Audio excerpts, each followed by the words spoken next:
Hi everyone, I'm Kaushik Chakraborty from University of Edinburgh. Today I'll be talking about our recent work on quantum lock, a provable quantum communication advantage. So this work has been done in collaboration with Mina Doosti from the University of Edinburgh, Yama from Sorbonne University, Paris, Chirag Wadhwa from IIT Roorkee, India, Myrto Arapinis and Elham Kashefi from the University of Edinburgh.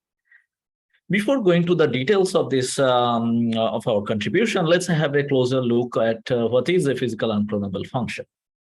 So, is a physical unclonable function is a hardware assumption which arises from the manufacturing of integrated circuits or ICs. So there is a common belief in the IC community is that even if you know how to produce a chip, you cannot, and if you follow the same procedure, you cannot produce two chips with identical features. There are some kind of uncontrollable nanoscale process variations that makes those ICs unique. For example, startup SRAM values establish a unique silicon fingerprint. And we can use this fingerprint to extract some kind of cryptographic key. And later we can use that cryptographic key for many practical crypto protocols. And that's the overall idea of this physical unclonable function. And as it's a function, so we can model it with some input-output behavior with some function f. And we can use a PUF for many crypto applications if it has these following properties. One is like the uniqueness, another one is like collision resistance, another one is like robustness. So what is an uniqueness property? So uniqueness property says that if we feed the same challenge to different PUFs, so we get the different responses. So it comes from this exactly this the assumption of the hardware assumption, like that even if you know what's the process of this preparing of the chip, like you cannot prepare them with the same input-output behavior. So the second one comes, it's called collision resistance. It says that if we feed different challenges to the same PUF, then it's very unlikely you will get the same response. And the third one says the robustness. So that means over the time, if you feed the same challenge or same input to the PUF, you will get to the same response. So in a nutshell, so these are the three properties. If we have these properties, then these are like the necessary condition, and we can use this device for many crypto applications. And in the literature, we also use the term called CRP, which is a short form of a challenge response pair, to denote the input-output pair of a PUF device.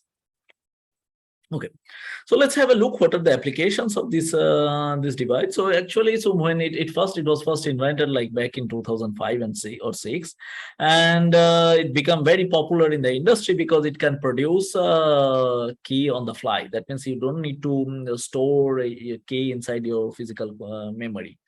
Which can be difficult for many applications like those IoT and everything. So like so the PUF can have applications like from the random number generator to device authentication to anonymous computation, etc., etc. But in most of these applications, we are if we are interested in like not storing the key if inside the memory, then we use the PUF.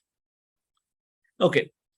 Among them, in this work, like we focused on the PUF-based authentication scheme, and the way it works is like this. So, as an authenticator or as a server, if we want to authenticate a device, what we do, we buy or manufacture our PUF and then put that PUF inside the device. Let's say. And then we challenge we send like random inputs to that PUF, or we send random challenges to the PUF and get random responses, or like the responses, or like the outcome of the PUF, and make our own database. Let's we call them challenge response database. And then send that entire device to the client through some untrusted supply chain or environment. And then make sure that the client has that device. And later, if the server wants to authenticate the client, what it does, it chooses like the one challenge randomly from its database, send it to the client. Client once the client get the challenge, feed it to the PUF device and get the response and send it back to the server. Then the server actually compares whether the response it receives from the client same as the response it is stored inside the database. If they are the same, then the server authenticates the client. If they are not the same, then the server says the authentication failed. Here the idea is that because of this hardware assumption, no one can create another physical copy of that device. So that means if only one person, namely the client, can produce that specific or correct response corresponding to that challenge. So under that assumption, we say, okay, the device authentication is successful. Okay, if the device is stolen, then yeah, we cannot protect our client from forgery, from being forged. Okay, anyway, so but other than that, there are the different other kind of attacks. So the thing is that we know that, okay, under the hardware assumption, we cannot create a physical copy of that device, but if someone has access to multiple challenge response pair, then it can create a mathematical model of that function. For example, let's say when the verifier server sends the CRPs, like challenge response pairs, to the accurate node who has the original PUF, then there could be some kind of eavesdropper, like a passive eavesdropper, who can eavesdrop those CRPs and make its own database and feed it to some kind of machine learning algorithm like logistic regression or neural networks, etc., etc., and then make a compromised node and make a model which can make a model of the classical PUF. And later, when server sends another challenge to the client, it can intercept the challenge, feed it to the compromised node, get the outcome of from the model PUF and send it back to the server. If that model is accurate enough, then most likely the eavesdropper will be able to produce the correct response. And then by looking at the challenge response pair, it will be impossible for the server to verify whether it's coming from the accurate node or some kind of compromised node. And that's the basic attack and the most important attack nowadays for this classical PUF technology. And this is true for every kind of classical PUF. So we took one example in this work. It's called arbiter PUF. It's a silicon PUF with you can vary the input, like we took the 32 bits input and a single bit outcome. And then we run this kind of attack. We ran logistic regression, and we observed that after 8,000 challenge response pair, we can model the input-output behavior of this kind of arbiter PUF with accuracy above 0.9. So you see, these are very insecure, and this is not true for not only for this arbiter PUF. Arbiter PUF is a very weak example, but it's true for almost all kind of existing classical PUF. And this kind of drawback actually is making the classical PUF technology almost obsolete, when people are very skeptical about it, especially in the industry for using this arbiter PUF. So in this work, we asked the question, okay, can we use quantum communication to save this kind of classical PUF technology?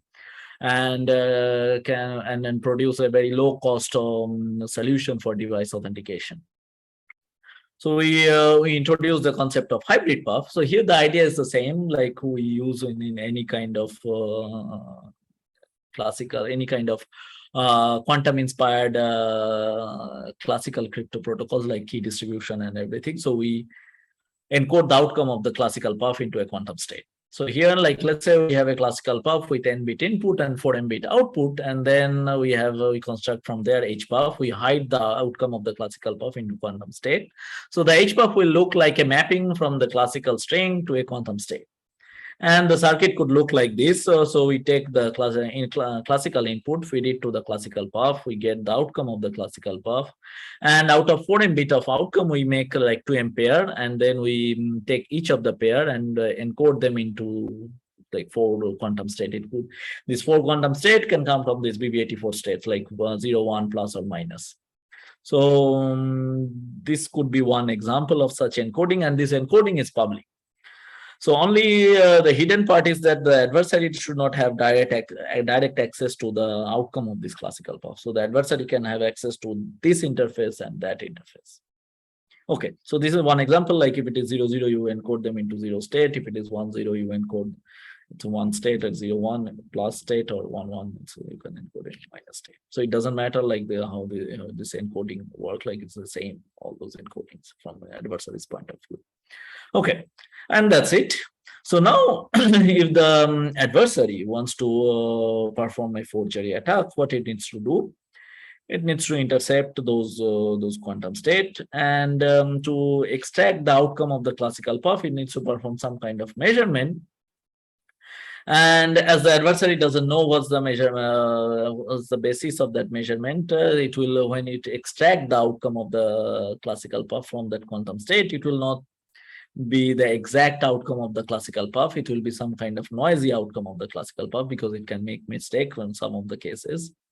Then feed that thing again to the machine learning algorithm, and then you get the PUF model.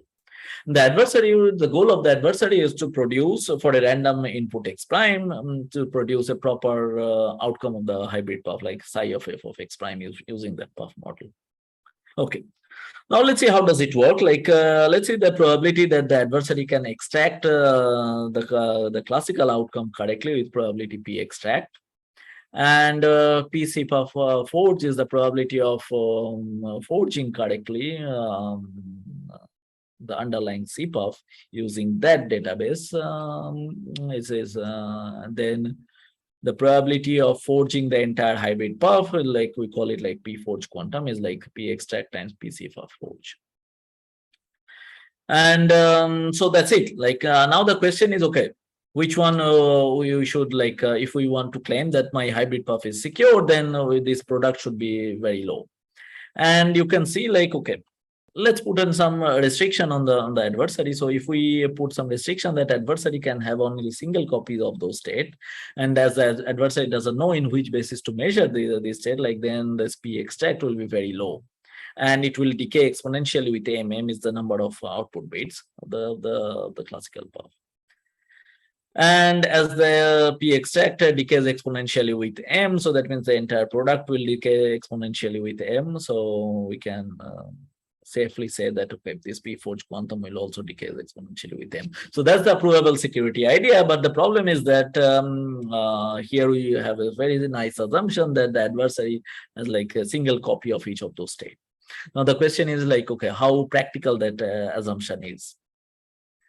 So the thing is that, like, it turns out that it's not at all practical, because what the adversary can sit in between like the challenger and the HPUF, or like the server or the client, and it can send the same query again and again. And as in the HPUF construction, there is no other randomness. The only randomness comes from this challenge itself. So it will get the same outcome again and again. And if the adversary has access to the same outcome, then this p extract value will go directly very close to 1 with a very smaller number of repetition of this repetition with the same challenge.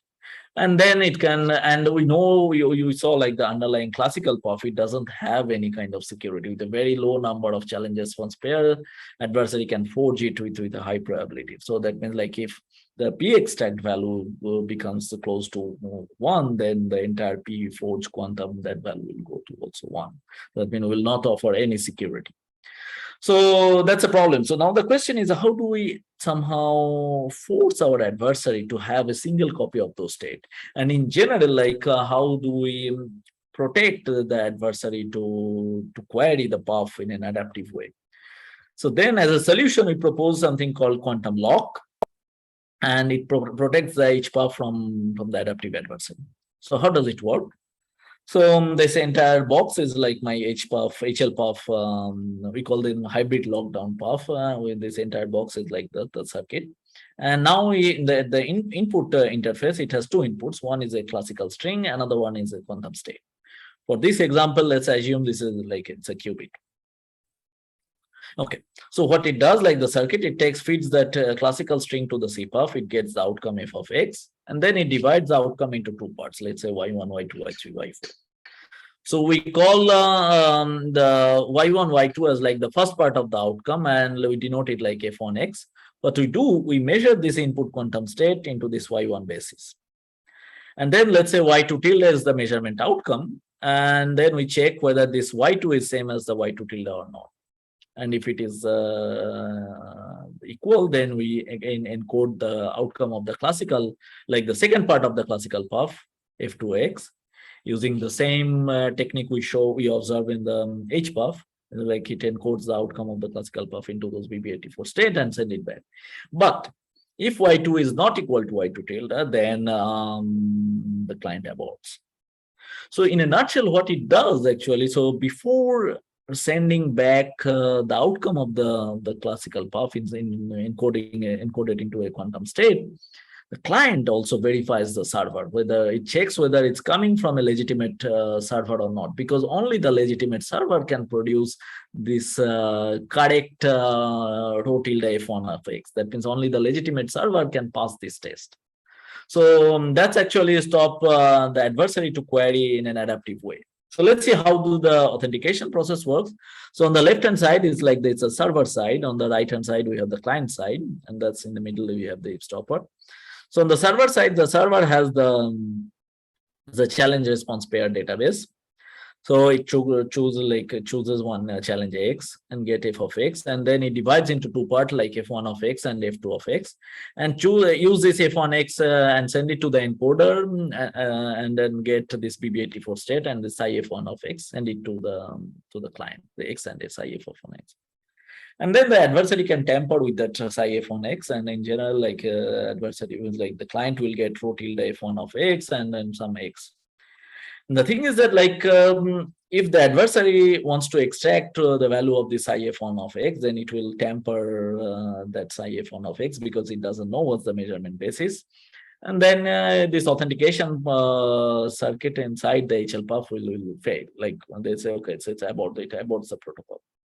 And the only thing the adversary can do is like, okay, and it can actually try to query with the same input, but again, because of the no cloning theorem, it cannot actually have multiple copies of this psi f1 of x, so it cannot have multiple copies of this psi f2 of x. So it cannot query multiple times with the same query. So now what we show here, like that's the intuitive idea, and what we show here that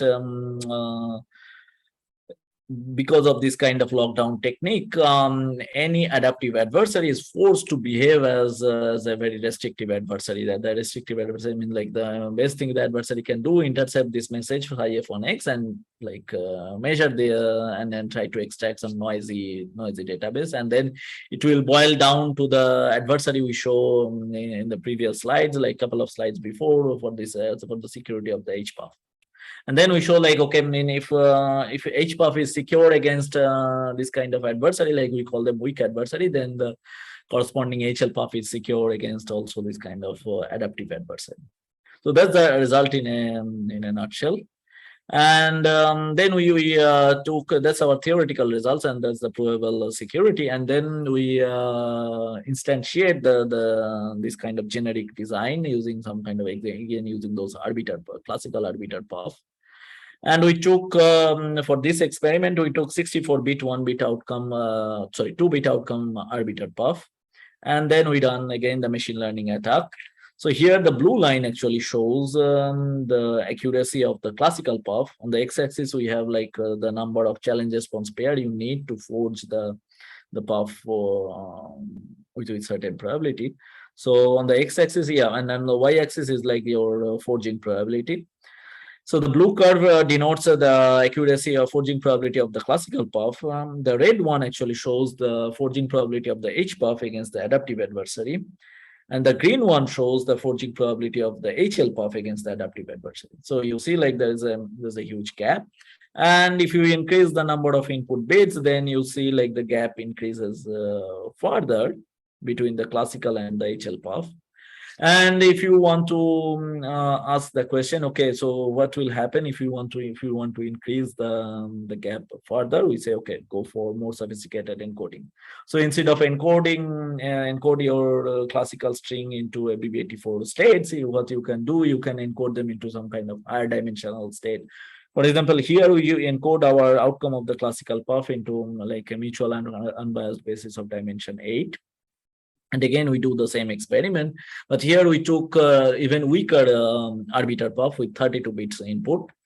And again, we do the machine learning attack, and then the blue line shows the accuracy of the classical PUF.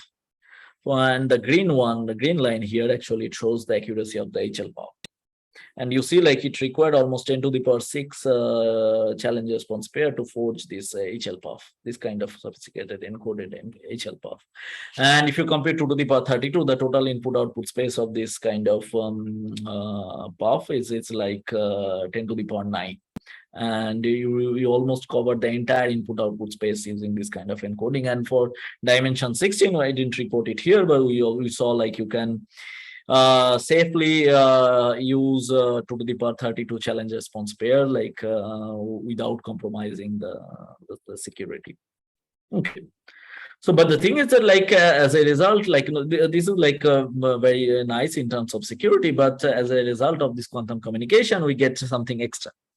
Because in case of classical PUF, we cannot use the same challenge again and again because of the repetition attack.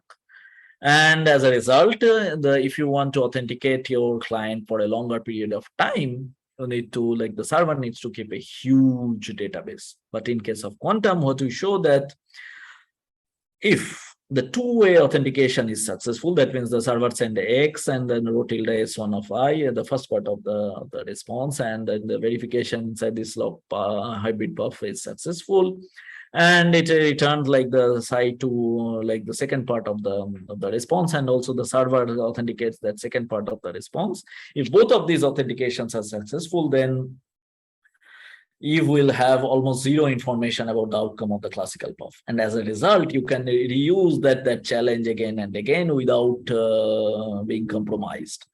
So it can actually give you another advantage over the classical PUF, and this advantage can come solely from the quantum communication. And it shows that, okay, it not only offers you, like, more security, but it also offers you lots of